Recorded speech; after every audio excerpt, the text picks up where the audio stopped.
Alexa Dunn here, and today I'm coming at you with another quick writing hack tip, and that is if you want to add a lot of specificity and details and kind of lush visual detail, go to Pinterest. Pinterest is one of my favorite resources for infusing my writing with specific detail, with visuals that I otherwise just really struggle to hit when I'm writing in a vacuum, when I'm staring at a blank page and I'm trying to translate kind of the images in my head to the page and to get them to be accurate. In particular, I recommend using Pinterest for fashion and detailing. You'd be amazed what you can find on Pinterest. There are things you can pin that describe sleeve types. It shows you the picture, it tells you what it is. It'll sometimes give you details on the period that it's from, the fabric that complements that shape. You can find it for sleeves, for undergarments from different historical periods, for shoes. You can find amazing color guides. You want to figure out a really specific word for a color like cerulean, which I think is the color of my shirt, or is this teal? I don't know, but the point is you can find color charts on Pinterest that help you use more specific language. It's also really helpful for fabric. I mean, can you tell I write a lot about dresses? You know, so often us average humans, we go, yeah, silk is a fabric, chiffon, right? And you can throw out these words, but sometimes the dress type you're describing or the fashion thing that you're describing doesn't actually work with that fabric.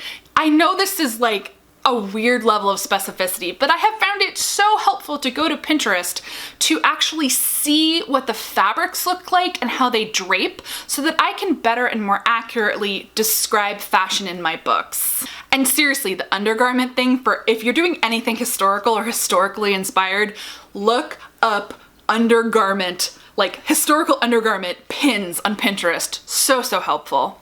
Pinterest is also really helpful for sense of place.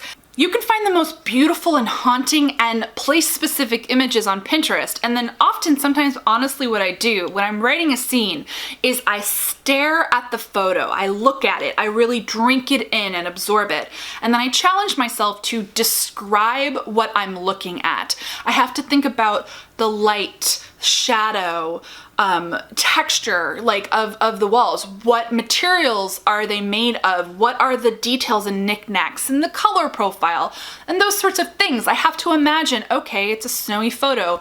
What does that feel like? And by looking at actual references, it just enables me to describe things and give things a real sense of place that otherwise can be really challenging for me because I do favor white room syndrome. This can also be useful for describing faces. So many people use Pinterest to pin, character models. Using character models on Pinterest can be a really fun way to look at, kind of details of, hair or makeup, facial features, and so on. And then just generally, you can use Pinterest for mood and tone. Create a Pinterest board for your project or certain aspects of your project.